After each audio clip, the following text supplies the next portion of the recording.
Welcome to Glorious IAS Academy. Myself Sandeep Reddy. Today we are going to discuss the first session of the polity, that is Introduction to the Polity. Introduction to the Polity. Polity యొక్క పరిచయం, రాజ్యాంగం యొక్క పరిచయం తెలుసుకుందాం. What is in this session we are going to discuss the following sessions. First of all, what is polity? Polity అంటే ఏంటి? రాజ్యాంగం అంటే ఏంటి? And why do we what is constitution and why should we need the constitution? రాజ్యాంగం అంటే ఏంటి? రాజకీయ వ్యవస్థ అంటే ఏంటి? why should we have a constitution? మనకు రాజ్యాంగం ఎందుకు అవసరం? అండ్ దెర్ ఈజ్ ఏ రాజ్యాంగ వాదం, తెలుగులో దీన్ని రాజ్యాంగ వాదం అంటారు, కాన్స్టిట్యూషనలిజం అండ్ కాన్స్టిట్యూషన్. రాజ్యాంగం అంటే ఏంటిది? రాజ్యాంగ వాదం,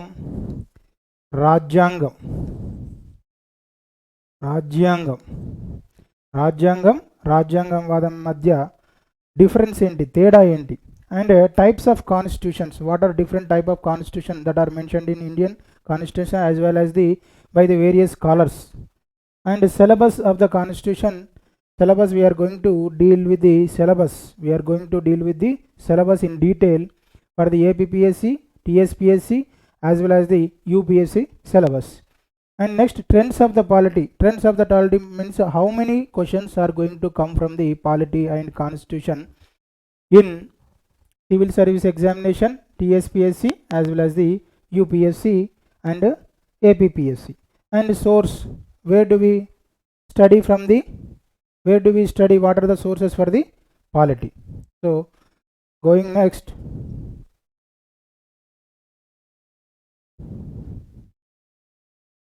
one we are going to discuss the first, what is polity? What do you mean by polity? So polity nothing but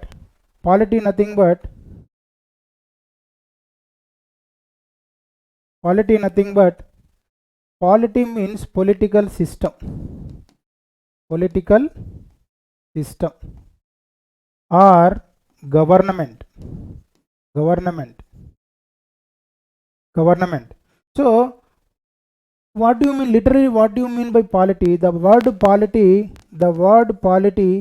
is derived from politia, which is a Greek word. What do you mean by politia? It may be government, it may be political system, it may be state.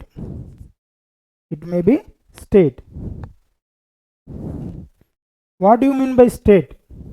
The state is mentioned in the Indian Constitution in the form of the Article 12 as well as the 36. Article 12, Article 36 of Indian Constitution.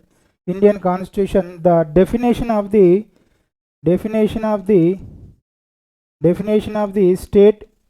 state is mentioned in the Indian Constitution. But according to the various scholars, like the father of the polity, Aristotle, what do you mean by the state? State has mainly four principles. Number one, state should have land, particular territory. Today if you are going to take the India has a particular territory. Particular territorial waters as well as the land.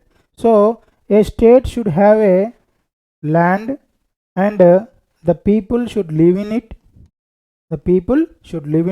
Today India has 1.3 billion people are living in India. And next one, a strong government should be there. And most important thing, it should have sovereignty. Nothing but సౌభ్రతత్వం. ఒక particular ప్రదేశం కావాలి, అందులో నివాసయోగ్యమైనటువంటి ప్రదేశం, అందులో నివాసులు ఉండాలి, means ప్రజలు ఉండాలి, దానికి ఒక ప్రభుత్వం ఉండాలి, దానికి సౌభ్రతత్వం ఉండాలి. ఈ 4 principles, if a country should satisfy these four principles in order to call as a state. The state is mentioned in the Indian Constitution, most important as examination point of view. The state, the definition of the state mentioned in the Article 12 as well as the Article 36. Article 12 is clearly define the what is state. In the Indian Constitution, state nothing but government. It may be central government, it may be state government, and local bodies, and all authorities, all combinedly known as state as per the Indian Constitution. As per the Indian Constitution, government, central government, state government, local bodies, and all authorities, all combinedly known as all decisions making, all decision made from the all authorities, all rules and regulations made by the central government, state government, local bodies, and all authorities in the Indian Constitution can be known as state. State nothing but combinedly known as state.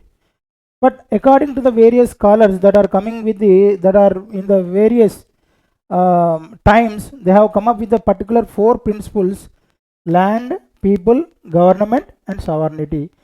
The country should satisfy these four principles in order to call as state.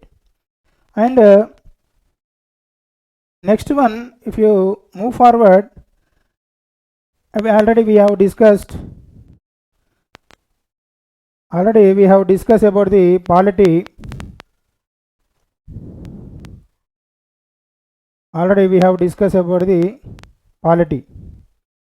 So what do you believe about it? It is politia. It is nothing but state. State, a group of people having specified land, government, and sovereignty. And it is mentioned in the Article 12 and 36 of the Indian Constitution. So who is the father of the polity? Aristotle can be known as the father of polity. Why? Because the very firstly he explained about the principles of the state and citizenship and the form of the government. That's why he came to known as father of polity. Father of polity. So, and move forward, Indian polity largely managed by the government, which is combination of the three organs. So as per the Indian Constitution,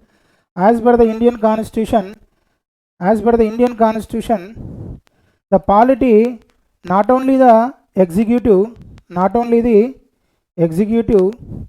it is also the legislature and judiciary. Simply put, the polity as per the Indian Constitution, as well as according to the various scholars that are coming with the definition, polity is not only the polity largely nothing but government, which include all three organs. ప్రభుత్వం అంటే కేవలము కార్యనిర్వహణ శాఖ మాత్రమే కాదు, శాసన నిర్మాణ శాఖ మరియు న్యాయశాఖ. కార్యనిర్వహణ శాఖ, శాసన శాఖ అండ్ న్యాయశాఖ మూడింటిని కలిపి మనం ప్రభుత్వం అంటాం.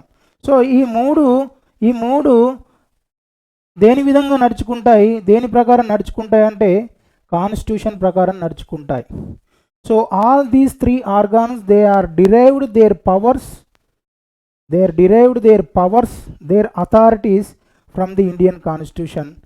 That's why we are studying the Indian Constitution. You are studying the Indian Constitution nothing but you are studying about the executive, legislature and judiciary. Their powers, we are going to study their powers. And the Constitution not only give the powers to these three organs, it also impose the restrictions, limitations on the powers of these three organs. So according to the what is largely polity nothing but is a state. It is a state, nothing but government, which consisting of three organs: executive, legislature and judiciary. And these three organs derived their powers from the constitution. రాజ్యాంగం అనుసరించి ఇవి నడుచుకుంటాయి. ఈ మూడు శాఖలు రాజ్యాంగాన్ని అనుసరించి నడుచుకుంటాయి. ఈ మూడు శాఖలు రాజ్యాంగాన్ని అనుసరించి నడుచుకుంటాయి. So what you mean by executive? In executive means కార్యనిర్వహణ శాఖ. It will rule the country. And legislation nothing but it will frame the rules and it will frame the laws. Law making and those laws implemented by the and ruling and administration management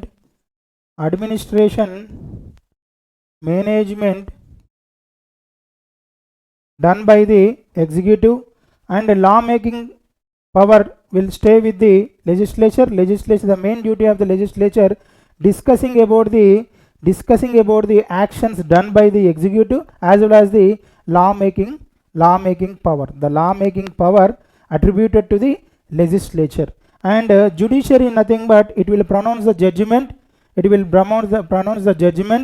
And it will solve the problems of the people as well as the impose some kind of the verdicts on the executive and legislature. It will check the power of the executive and legislature when they go out of their limitations, when they exercise more power out of the constitution.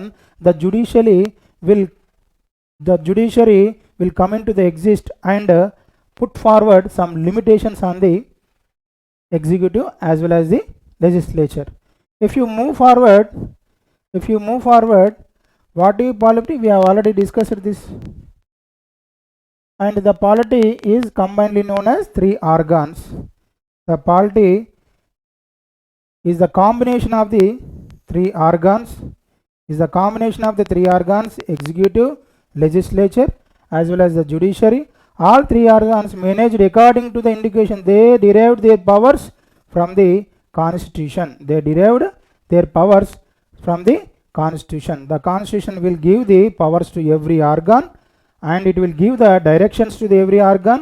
And so this largely the polity is study about the Indian constitution. If you study the Indian constitution, nothing but you are studying the Indian polity. Next one, what is constitution? Now we discussed about the polity. What is polity? Where it is come? The word the polity derived from the Greek word the politia, which means state has a four principles. And what is polity? It is combined in three organs: executive, legislature and judiciary. Now these three organs derived their power from the constitution. Now we are going to discuss the constitution. What do you mean by constitution? The word constitution nothing but it came from the constitutio. The రాజ్యాంగం అనేది కాన్స్టిట్యూషియో అనే పదం నుంచి ఆవిర్భవించింది. Constitution అనే పదం కాన్స్టిట్యూషియో అనే పదం నుంచి ఆవిర్భవించింది. And there are certain principles of the constitution. Constitution nothing but is a fundamental law. It is a fundamental law. Every organ, every person, every authority, they are not above the constitution. Constitution is the supreme and fundamental law.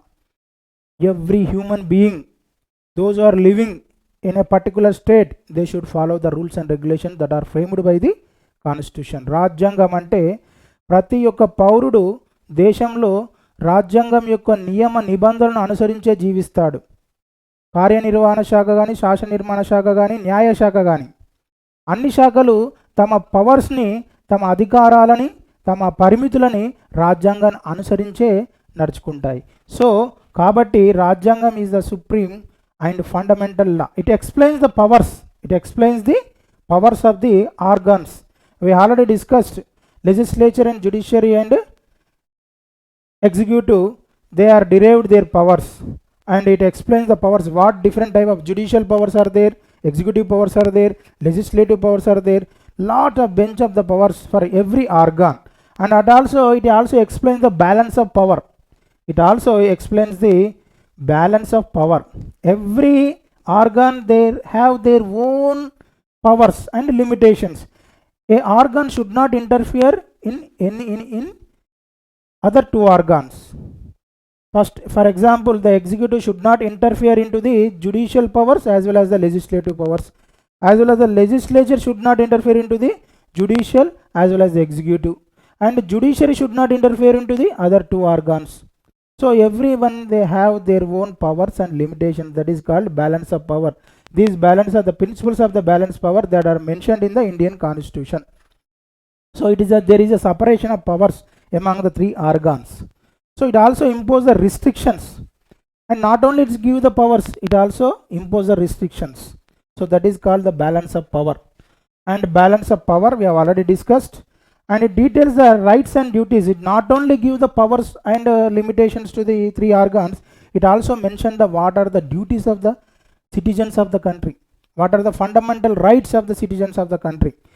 Every citizen in the country, they should have, they not only have the rights, they also duties to discharge their duties.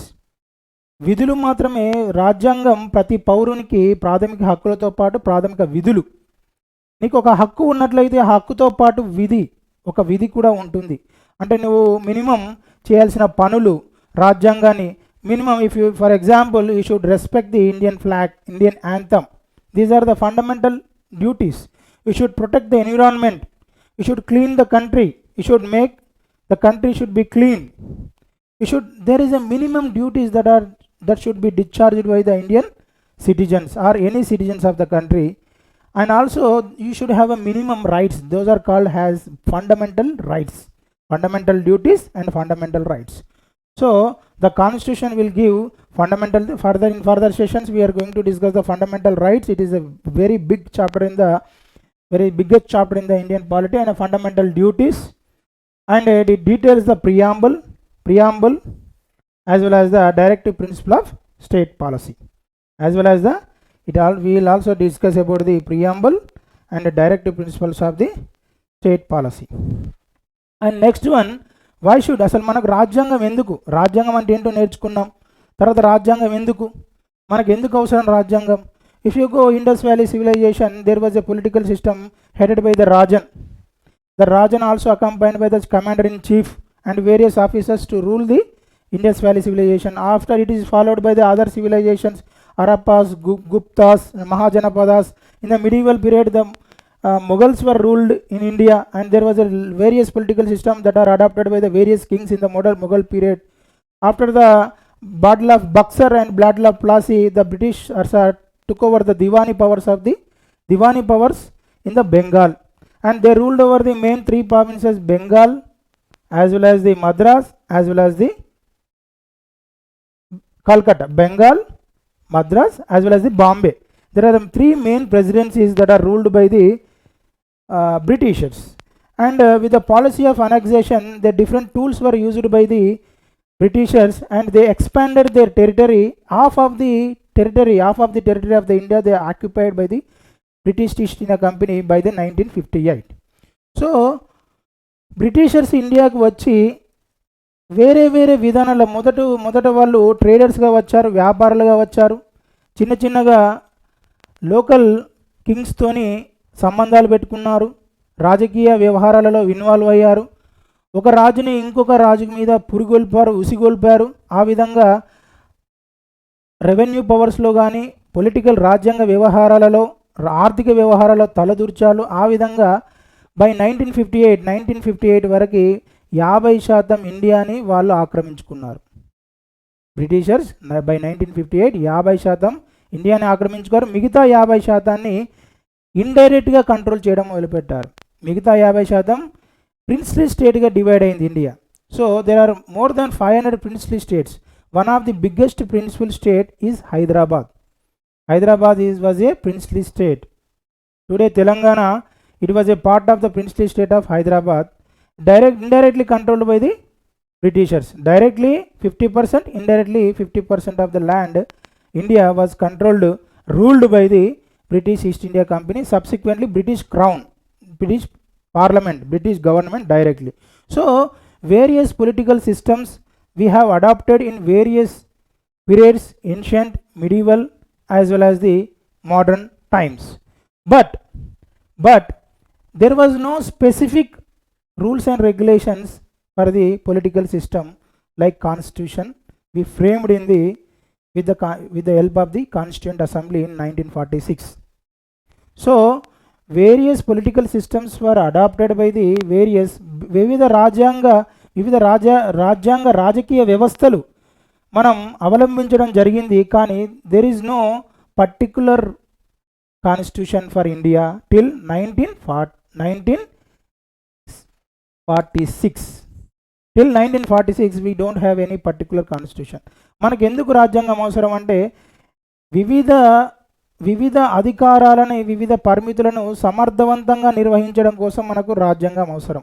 ఎవరి అధికారాలు ఏంటి, ఎవరి పరిమితులు ఏంటి, పౌరులు ఏం చేయాలి, ప్రభుత్వం ఏ విధంగా నడుచుకోవాలి, ప్రభుత్వ విధి విధానాలు ఏంటి, ప్రభుత్వం ప్రజలకు చేయవలసిన పనులు ఏంటి, ప్రభుత్వం యొక్క విధులు ఏంటి, ప్రభుత్వం ఏ విధంగా ప్రజల బాగు కొరకు పాటుపడాలి, ఇవన్నీ మన రాజ్యాంగంలో పొందుపరిచి ఉంటాయి. రాజ్యాంగం ఎందుకంటే ప్రతి ఒక్కరూ రాజ్యాంగాన్ని అనుసరించాల్సిందే. ఎందుకంటే రాజ్యాంగంలో ఏదైతే పొందుపరిచిందో అదే ఫైనల్, అదే అంతిమం.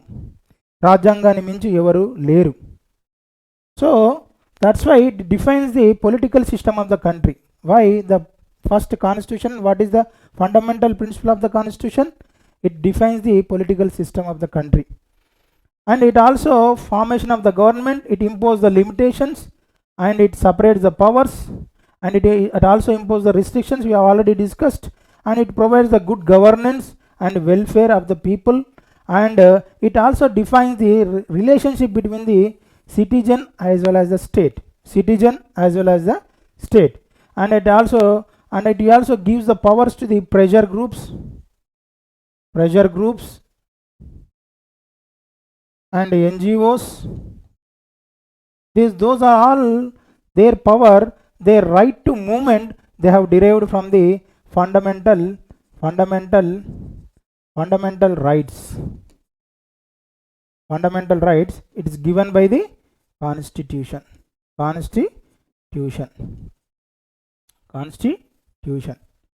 So it establishes just and equitable society. It also just and equitable society. సమాజాన్ని నిర్మించడానికి రాజ్యాంగం అనేది అవసరం. ప్రజల బాగు కొరకు రాజ్యాంగం అనేది అవసరం.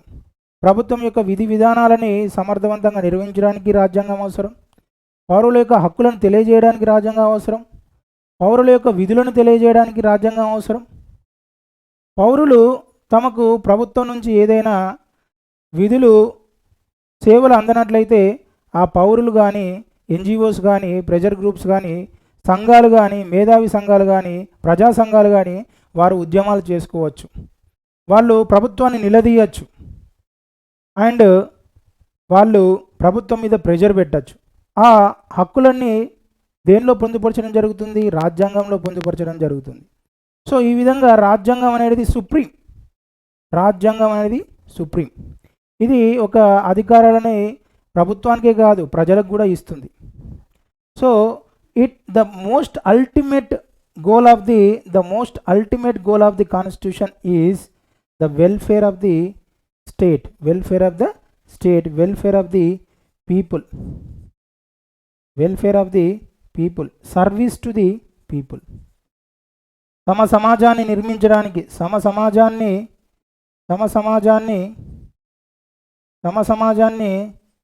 నిర్మించడమే రాజ్యాంగం యొక్క లక్ష్యం. సమానత్వం రాజ్యాంగం యొక్క లక్ష్యం. సౌభ్రాతృత్వం రాజ్యాంగం యొక్క లక్ష్యం.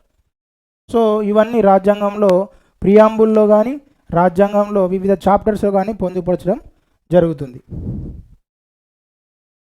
నెక్స్ట్ మనం చూసుకున్నట్లయితే డిఫరెన్స్ బిట్వీన్ ది రాజ్యాంగం మరియు రాజ్యాంగవాదం, constitution and constitutionalism. What you mean by constitution? We have already discussed. Constitution is a legal document, fundamental document that governs the country.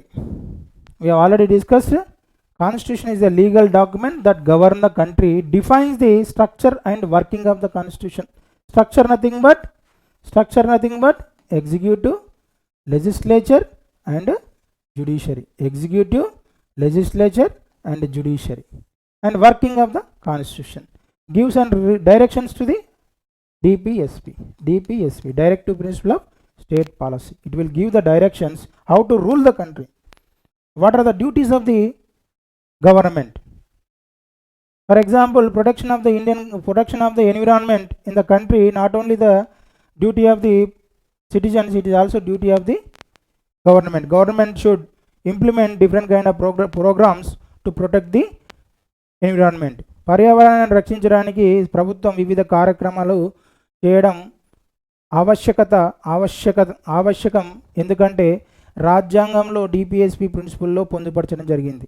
రాజ్యాంగంలో one of the directive principle of state policy is పర్యావరణాన్ని రక్షించడం. ఆ విధంగా చాలా విధులను, చాలా directions ఇవ్వడం జరుగుతుంది ప్రభుత్వానికి ఇన్ ద డిపిఎస్పి ఫార్మేట్లో. Next constitutionalism. Constitutionalism nothing but రాజ్యాంగవాదం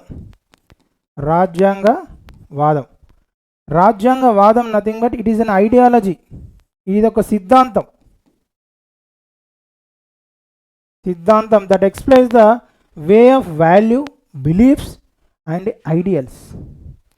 so why? Because see, every state, every country have their own rules and regulations, have their own customs, have their own beliefs, they have their own rules and regulations, they have their own. వాళ్ళకి ప్రతి ఒక్క కంట్రీకి, ప్రతి ఒక్క దేశం వాళ్ళకు సంబంధించిన ఆచారాలు, వాళ్ళకు సంబంధించిన మ్యారేజ్ సిస్టమ్ కావచ్చు, సక్సెషన్ సిస్టమ్ కావచ్చు, వాళ్ళకు విధి విధానాలు కావచ్చు, వాళ్ళు జీవించే విధానం కావచ్చు, డిఫరెంట్గా ఉంటుంది. ప్రతి దేశానికి అది డిఫరెంట్గా ఉంటుంది. వాటన్నిటిని కలిపితేనే constitutionalism. Constitutionalism nothing but is an ideology that defines the values, rules, regulations, customs, cultures of the people in a particular state. That is called constitutionism. Constitution nothing but it deals with the government, and constitution is deal with the values, beliefs and ideals of the government, ideals of the nation. So there is a clear difference between the constitution. Constitution is related to the government. Constitutionalism is related to the culture. It is an ideology. It is an ideology. It is a law. It is an ideology. It is a fundamental law. It is ideology, and that it is defines the limitations of the government. It also defines the limitations of the government. It against the dictatorship and autocratic attitude. So for example, రాజ్యాంగం అంటే ఏంటిది? What is constitution? It will gives the powers and restrictions and duties as well as the directive principle of state policy. These are all mentioned in the constitution, but the constitutionalism is dealing with the dictatorship and autocratic attitude of the government. The government should not work in a autocratic way. The government should not work in a dictatorship way. The government should not have the dictatorship attitude. So that is deal with it is an ideology. The constitution nothing but it is a law, and constitution is nothing but it is an ideology. And the first time the constitution mentioned in the Magna Carta, the first constitution is called Magna Carta 1215. It was established strong foundation for the constitutionalism. So the strong foundation for the constitutionalism made by the Magna Carta 1215, because it imposed the limitations of the Briton king. So far Briton king enjoys unlimited powers. The first time in Britain in 1215, a Magna Carta, it is a fundamental document. This document imposed certain limitations on the British king. So till then the British king was used to rule in a dictatorship way. He was an autocratic ruler. So in order to codify the powers of the, in order to reduce the powers, in order to reduce the autocraticship and this dictatorship of the British king, the Magna Carta, the fundamental document, imposed the lot of limitations on the Briton king. Who is that Briton king? John Edward. Remember this word, John, this name, John Edward. And moving forward,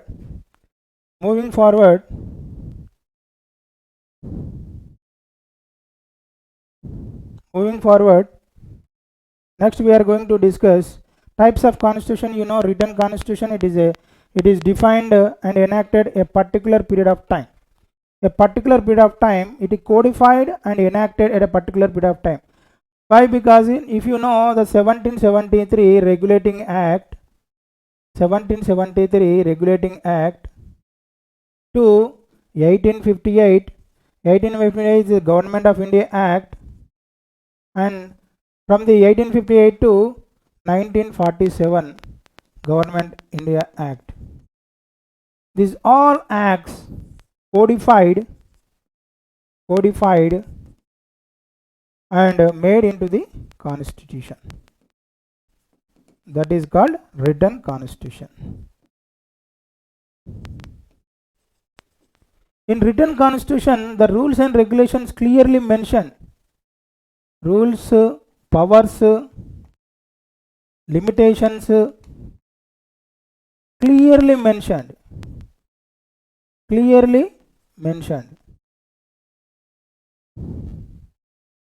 And another principle, the constitution made by a constituent assembly.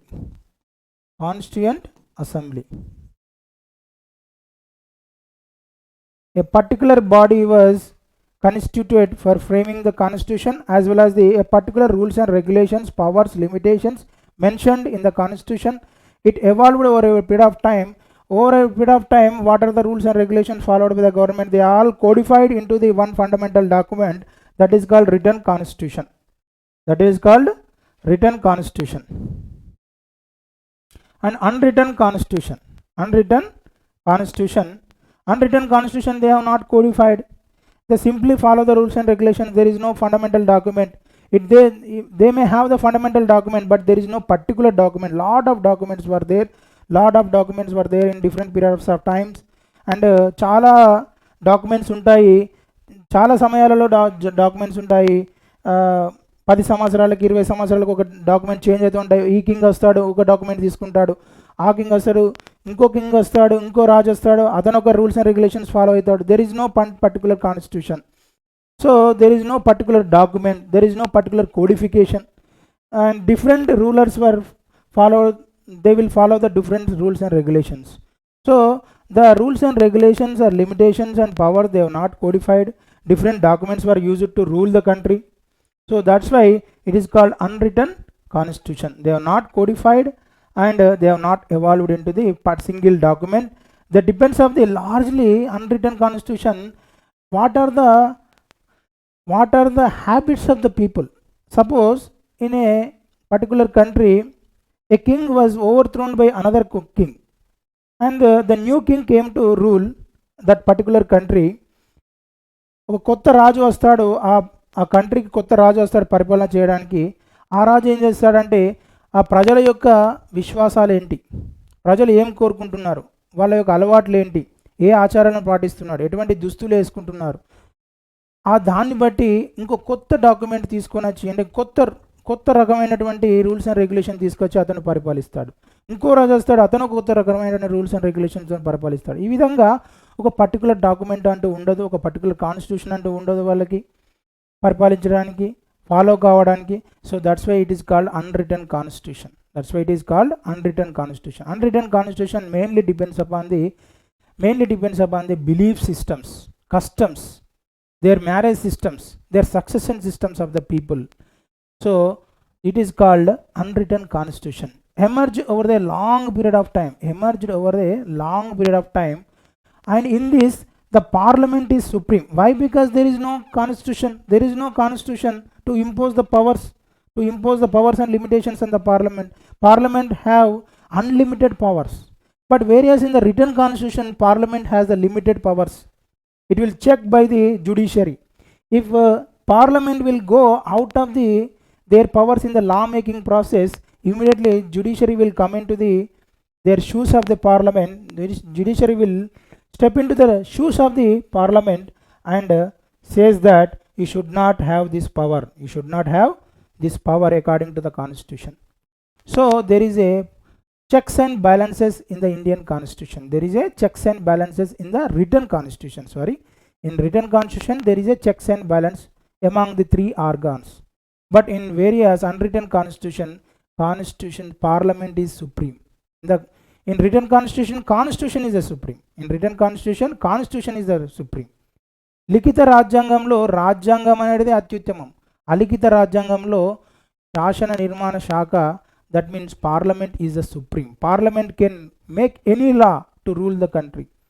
It can bypass the judiciary, it can bypass the executive, it can codify the limitations, it can impose the restrictions, it can impose the limitations, it can extend the powers unlimited, it can give the unlimited powers, it can curtail the powers of the other two organs. Why? Because parliament is the supreme. Parliament is supreme. Constitution itself is created by the parliament. Constitution itself is created by the parliament. Whereas in written constitution is created by the constituent assembly. But in various unwritten constitution is created by the parliament. In written constitution is a supreme. Constitution is a supreme. Constitution is supreme. In unwritten constitution, parliament is the supreme. In written constitution, they have clear codified rules and regulations are codified. Rules and regulations are codified. In unwritten constitution, they have not codified. And in written constitution, there is a single fundamental document. In unwritten constitution, there is a multiple documents. The ruling is according to the multiple documents. So this is called written constitution and unwritten constitution. If you move forward, the syllabus of the Indian constitution, prelims point of view, if you discuss the syllabus of the Indian constitution, if you look into the syllabus of the Indian constitution, and there is a two sections in the UPSC, prelims as well as the mains. Prelims there is a prelims లో sections ఏంటి అంటే ఒకటి constitution, రెండు political system, and panchayati raj, and public policy, right issues. And these are the some of the topics in the prelims as part of the Indian polity and governance. We are going to discuss Indian polity as well as the governance. This combinedly mentioned as syllabus in the preliminary examination of civil service exam. Moving forward, CSC exam, the civil service exam, mains examination lo manaki Indian constitution. The first topic is Indian constitution. In Indian constitution lo historical underpinnings, means historical background of the Indian constitution will discuss. As of the next session, in the next session we are going to discuss historical background of the Indian constitution and futures of the Indian constitution, amendments, futures, what are the difference of the different types of futures. For example, we have discussed one of the important feature of the constitution, that is written constitution, whether it is democratic in constitution or undemocratic constitution, what are the different powers of the constitution. And in this futures we are going to discuss different features of the Indian constitution. Here we are going to discuss the historical background of the Indian constitution, and in these various acts we are going to discuss regulating act and Pitt's India Act and amendment act, amendment act and Pitt's India Act, and next one,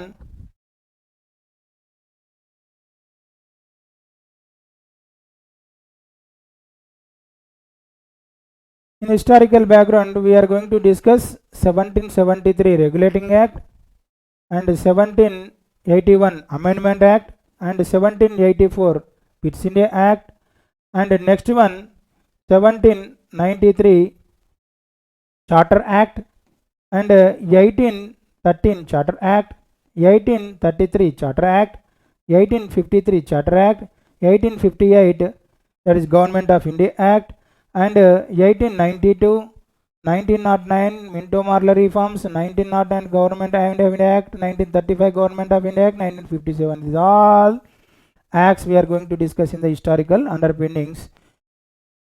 And next one, amendments, various amendments to the constitution in the various times. We are going to discuss about the amendments, what are different kind of amendments, how many amendments are till now, significant provisions we are going to, basic structure of the Indian constitution also we are going to discuss. Next, functions and responsibilities of the union, state government, issues and challenges, and separation of powers. We have already discussed the meaning of the separation of powers, various organs, that is legislative, judiciary and executive. వివిధ మూడు శాఖల యొక్క powers ఏంటి, ఆ అధికారాలు ఏ విధంగా విభజించబడ్డాయి అనే విషయాన్ని ఈ సెక్షన్లో మనం డిస్కస్ చేయబోతున్నాం. And dispute redressal mechanisms and institutions we are going to discuss, means various constitutional bodies and the comparison of Indian constitutional scheme with that of the, so we are going to compare the Indian constitution with the other constitutions. And parliament we are going to discuss the parliament and state legislatures, parliament and state legislatures, parliament and state legislatures.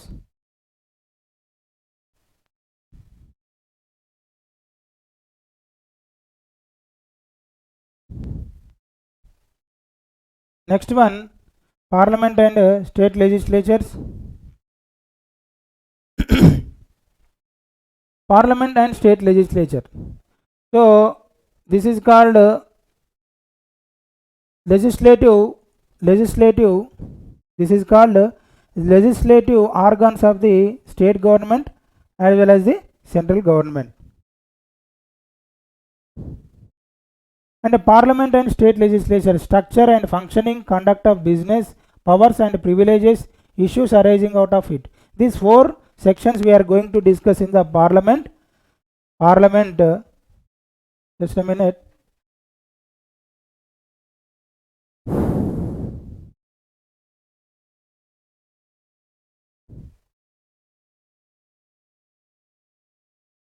Parliament and state legislature.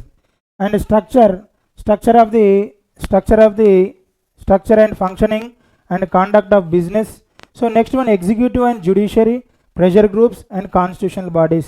These are some of the topics in the mains examination.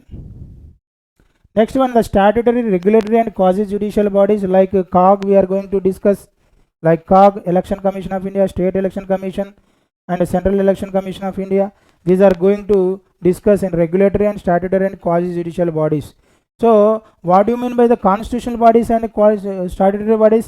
Constitutional bodies nothing but they are directly established by the constitution, that in the form of different articles, in the form of different features.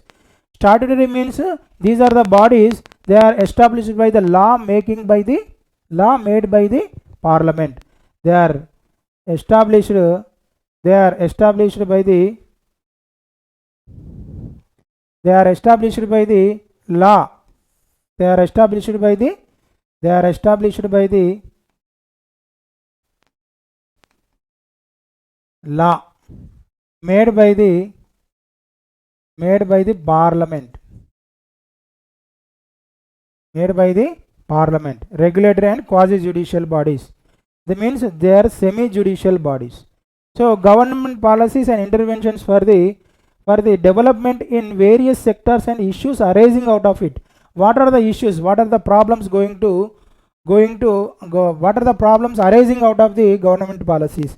Recently the Telangana government introduced the free bus for the women, but some issues arising out of it. Why? Because the auto walas, means those are depending on livelihood, those livelihood depending upon the auto traveling, means auto, and they were thrown out of their employment. Their revenue has come down drastically with the free bus policy. So the government should give the schemes, but also at the same time the government should focus on the issues arising out of those policies. Now we are going to discuss in this session policies of the government and also the problems of those policies, and the criticism of those policies, how their policies and going in a wrong way, and what are the advantages, disadvantages of those policies implemented by the government.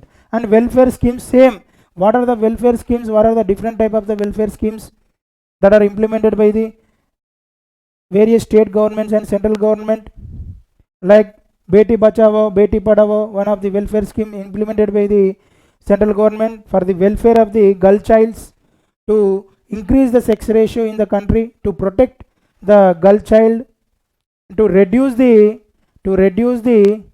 means to reduce the, to increase the girl education and the welfare of the girl child. And what are the issues, relating it, what are the advantages, what are the mechanisms to implement those welfare schemes, what are the issues arising out of it, A problems వస్తున్నాయి, ఏ problem. Beti Bachao Beti Padhao scheme కేంద్ర ప్రభుత్వం implement చేయడం జరిగింది. ఇందులో problems ఏంటి, ఏ mechanism ద్వారా ఆ particular కార్యక్రమాన్ని వాళ్ళు ఇంప్లిమెంట్ చేస్తున్నారు, అది ఏ విధంగా ఉపయోగపడుతుంది, అందులో అడ్వాంటేజెస్ ఏంటి, డిసడ్వాంటేజెస్ ఏంటి, ఇవన్నీ మనం డిస్కస్ చేస్తాం as part of the government. So issues relating to the development and management of sectors, that means health, education and human resource. What are the different schemes, what are the different programs implemented by the government in the health sector, in the education sector, and various other sectors. And issues relating to the poverty and hunger, పేదరికానికి and ఆకలికి సంబంధించినటువంటి issues ఏంటి, important aspects of the governance, transparency, what do mean by transparency, what do you mean by accountability? Transparency nothing but to open, to implement, to clarify what are the, to clarify to the people, to give the information to the people, what are the different activities of the government, how the schemes are implemented by the government. So that is the transparency, accountability, and e-governance, applications, limitations, applications and successes and potential. And what are the citizen charters? Citizen charter is a fundamental document. It is a document which clearly mentions the service that are provided by the government to the citizens, and the government should provide the quality services. Number one, quality services the government should provide to the citizens, as well as the particularly timely action should by the government. One particular giving the ration card to the people, and ration card should be issued by the, that ration card should be issued by the government to the people within the 15 days. If the Charter Act mentioned within the 15 days, the government, the MRO office, the government should be issued the ration card, or local government should issue the ration card to the people. That means within 15 days, strictly those timings should strictly followed by the government without any bribe. ఏ లంచం తీసుకోకుండా సమయంలో particular సమయంలో సేవలు అందించినట్లయితే సేవలు అందించే లిస్ట్నే citizen charter అంటారు. Citizen charter, these all topics will cover under the governance of the India. they are not under the polity, they are part of the governance. So in the syllabus, in the UPSC syllabus, they are mentioned, the prelims they are mentioned polity as well as the governance. Next one, what are the constitution? Under the constitution we are going to discuss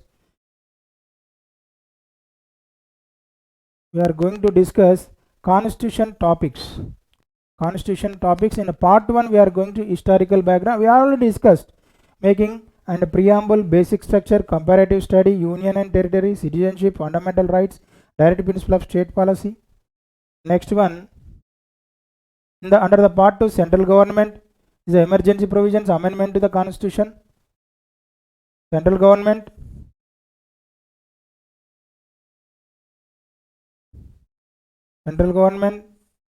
parliament, executive, and next one, state government,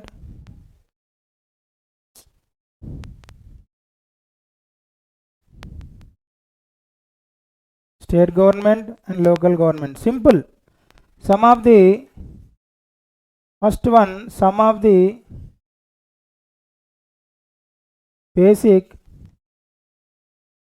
futures, and the next one central government, next one state government, and the next one local government, next one constitutional bodies, statutory bodies. So broadly the syllabus divided into second, third, fourth, fifth. So 5 topics, 6 topics broadly. First one, some of the basic features. Second one, central government. We'll discuss about the central government. We'll discuss about the state government. We'll discuss about the local government. And next one, constitutional bodies. And next one, statutory bodies. So these are the broadly divided the syllabus of the Indian polity. Now if you observe the trends of the Indian polity in Indian civil service exam, the trends of the Indian polity, in the civil service examination, the preliminary examination weightage is about, in the prelims the weightage is about 20% to 25%. Why means 80 questions are 100 questions are there, each one 2 marks, that is means 200 marks. That means 200 marks. In that, roughly 20 questions in every year will come from the polity and governance. If you see the trends in 2013 16, 2014 14, 15 16 7, 17 22, 18 13, 19 15, 20 17, 21 14 and 22 17 came in the prelims. This is the trend of the Indian polity in preliminary exam. In the mains point of view, 70% of the paper 2 consisting of Indian polity, governance, next one international relations, IR, and social justice. In this, paper 2 will be 70% of the paper 2 will be covered by these 2 sections, polity and governance. Next one, APPSC group 1 prelims paper 1, constitution, polity, and more or less the same topics mentioned in the APPSC group 1, and TSPSC group 1 also same topics were mentioned. Indian constitution, polity, examine the key principles and provisions of the Indian constitution, more or less same. In the mains, in the APPSC mains, the paper 3 polity, constitution and governance and law and ethics. Out of 5 papers, there is a paper 3 in which the polity syllabus is mentioned for the 150 marks. So 150 marks, under the 150 marks would be covered from the polity as well as the governance. 150 marks covered from the polity as well as the governance. So if you remove the law and ethics, roughly 100 marks will come. 100 marks will come from the polity and governance. Here also about 30 to 35% of the questions will come from the polity and constitution, social justice, etc. In group 1 prelims, and so around 30% will be covered by the polity and constitution. Under the mains, if you take the mains and paper 3, out of the 6 papers, there is a paper 3 under the TSPSC group 1 examination, Indian society, constitution and governance is mentioned. So like that, the polity will also, our discussion will help to crack the APPSC, TSPSC as well as the civil service examination. So mains 75 marks will be covered under the group 2. So if you take the group 2 also, our discussion will also help for the group 2 examination also. In group 2 mains, APPSC group 2 mains, 75 marks will be covered from the polity and governance. 75 marks will be covered under the polity and governance. TSPSC group 2, under the paper 2, TSPSC group 2, under the, there are 4 papers, one paper consisting of 150 marks, total 600 marks, for the group 2 of the TSPSC group 2. So under this second paper, that means 150 marks, and out of 150 marks, at least if you bar the society, 100 marks will come from the polity. 100 marks, sorry, at least 50 marks will cover by the TSPSC group 2. And this is the Rajyangam, Paripalana, Samajika Nayam. Same syllabus is mentioned in the Telugu. This is TSPSC group 1 and group 2 syllabus. You go through it if you wanted to go through it. And book list, NCERT, how to read NCERT. If you go to the book list, what are the sources to read the polity? First one, the freshers should read 6 to 12th NCERT. And if you don't want to read 6 to 12th, at least you read 11th and 12th NCERT. Why? Because 6 to 10 all topics will be covered in 11th and 12th. And next one, M. Lakshmikant is a popular book, everybody knows about it. Next one, the current affairs. In the exam, in paper 3 of the in the paper 2 of the mains examination of the civil service examination, in civil service examination paper 2, in the mains, almost 70% out of the 250 marks, around 170 marks will cover from the polity and governance topics. Most of the topics will pick up from the Hindu newspaper, means current affairs. So every topic that is accompanied with the current affairs. Without current affairs, there will be no study of the polity as well as the governance in the examination point of view. So most of the topics will cover in the current affairs. So along with the reading of the NCERT and M. Lakshmikant book, you should focus on the regular and daily current affairs. So this is all about the introduction. Thank you very much. And we are going to discuss the historical background of the Indian Constitution and different laws we will discuss in the next session. Thank you very much.